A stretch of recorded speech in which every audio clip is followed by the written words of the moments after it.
I will never, never, as long as I'm black, I will never give up my power to another person. Oprah Winfrey.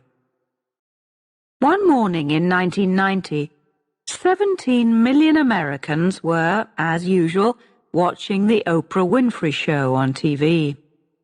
Oprah was talking to 4 ordinary people who had all had problems at work. They each told a story of greedy companies, selfish bosses, and lazy colleagues, while Oprah asked them questions, smiled, and listened carefully. Many of the stories were familiar to the people across the US who were watching Oprah's show.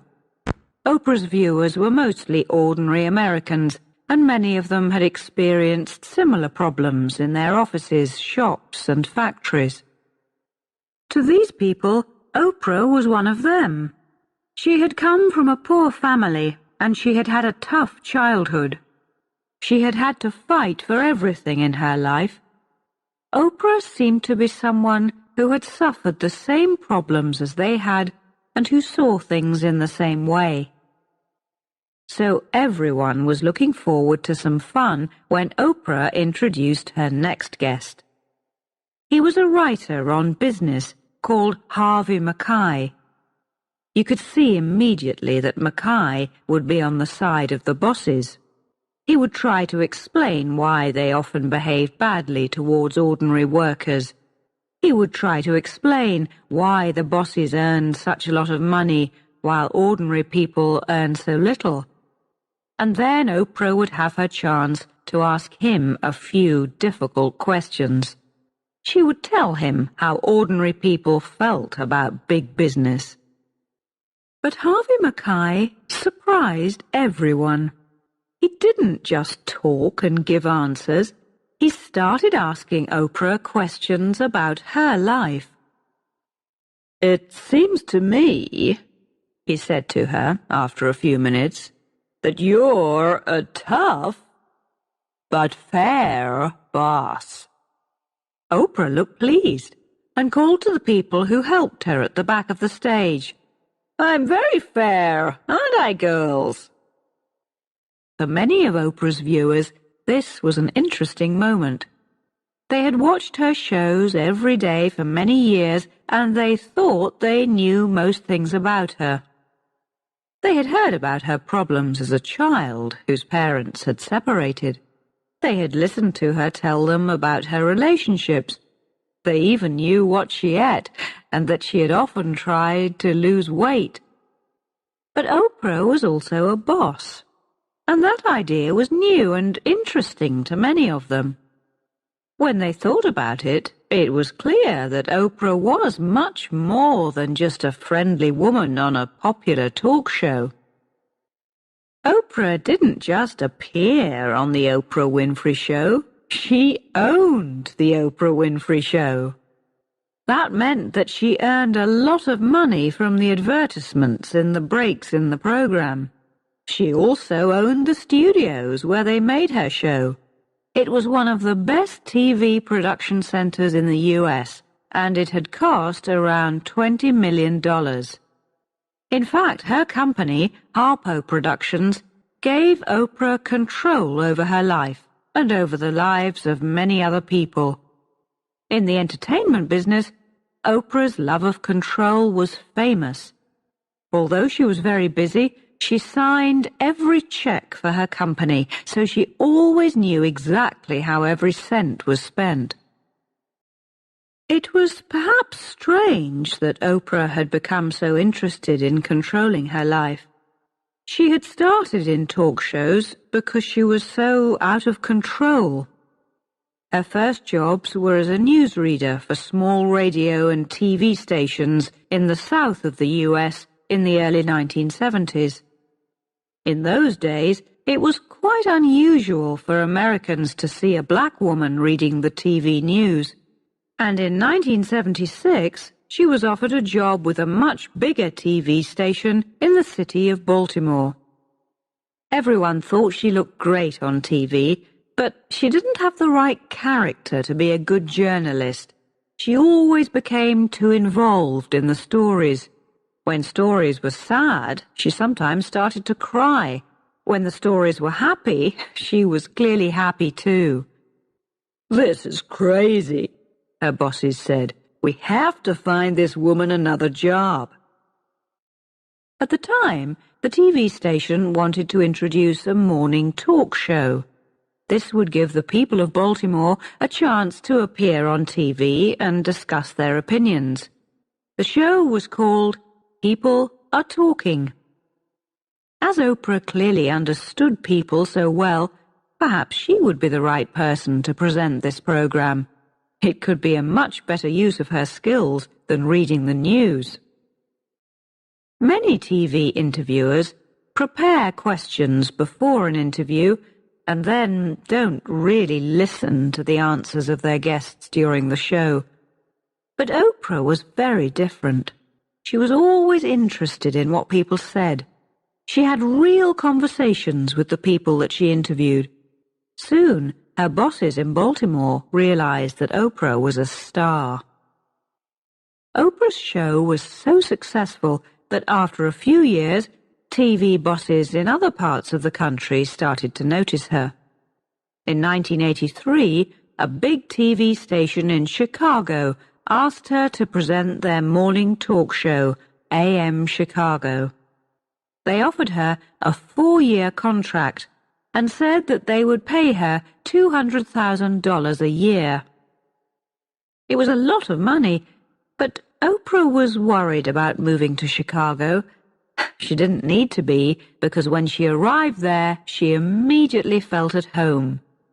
"Just walking down the street, I knew I belonged there," she said.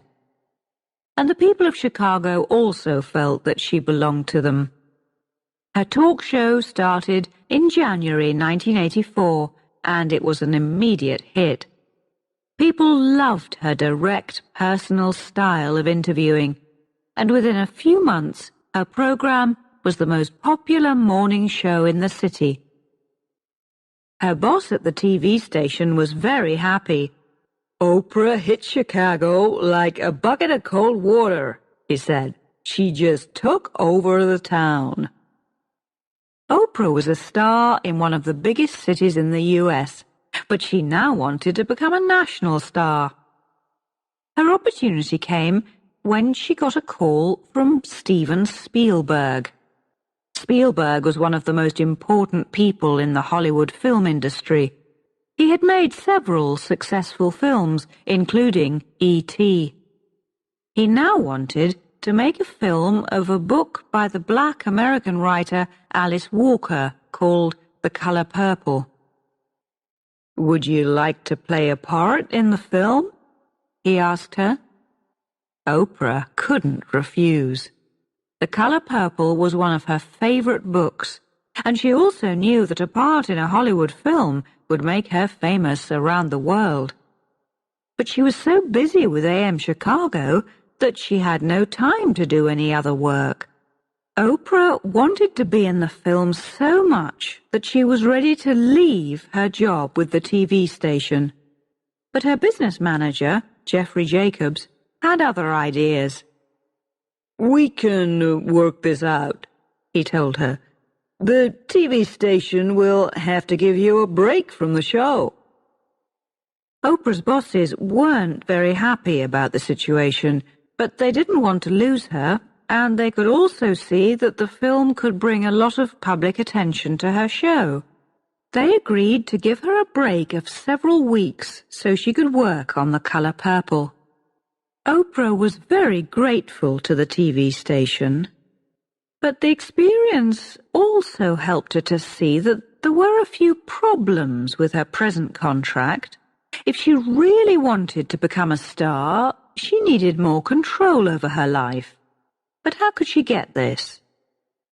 Jeffrey Jacobs realized that if Oprah wanted to control her life, she first needed to get control of her program. At that time, it was only broadcast in the Chicago area, but he thought that it should be possible to broadcast it right across the country. He knew that when The Color Purple arrived in the cinemas, Oprah was going to become an international star. lots of people outside Chicago would want to see her show. Oprah decided to negotiate with the TV station. First, she made them change the name of the program to The Oprah Winfrey Show. Then, she asked for a share of the money from sales of her show to other TV stations. It was a great business decision. When The Color Purple came out, the film was a big success and everybody admired Oprah's performance. As a result, they all wanted to watch her TV show too.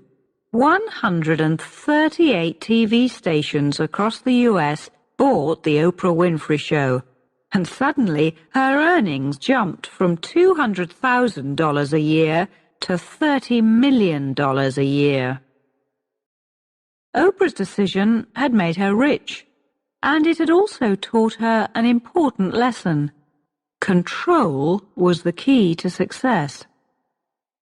So in 1986, she started her own company called Harpo Productions. Harpo is Oprah spelled backwards. At first, it was just to create publicity for her show and to answer letters from viewers. But Oprah had big plans for her new company. In 1988, she started to negotiate with the bosses of the Chicago TV station again. This time, she wanted Harpo Productions to buy the Oprah Winfrey Show from them. The TV station bosses weren't happy. They knew that Harpo would still allow them to broadcast the show, but the deal meant that they were losing control of their most important program. As negotiations continued, it became clear that, if necessary, Oprah was prepared to walk away from her show and go to work in Hollywood. The TV station bosses realized they had no choice. They had to give Oprah what she wanted. As she now owned her own show, Oprah needed a place where she could record it. So she bought an old TV and film production center in West Chicago for $10 million. She then spent another $10 million on new equipment to make sure that Harpo Studios was the best production center in the city. Oprah could now make her shows at times which suited her, and she could also make more money from them. But her studio allowed her to do much more than that. In 1988, Harpo Productions started making other programs for TV, like The Women of Brewster Place. And soon, other companies were using Harpo Studios to make advertisements, films, and TV shows. In the 1990s, Oprah's business continued to expand in many different areas of the entertainment industry. Ordinary people, especially American women, trust her and understand her ideas and beliefs. They see her as an honest person from a tough background who has fought for her success.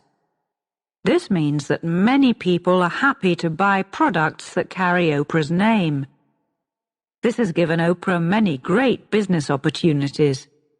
In 1998, she created a company called Oxygen Media, which produces TV programs for women and children and makes similar material for the Internet. Recently, she also started work on a new women's magazine, and she even has her own film company which has signed a contract with Disney. When Oprah had her 40th birthday in January 1994, she was already the most powerful woman in the world's entertainment industry and also the most highly paid. Over the past few years, business magazines have regularly put her in their lists of top American businesswomen. At the same time, the Oprah Winfrey Show has continued to be as successful as ever, not just in the US, but also in many other countries around the world. Because Oprah is now in control of her life, she has also found time to act in several more Hollywood films.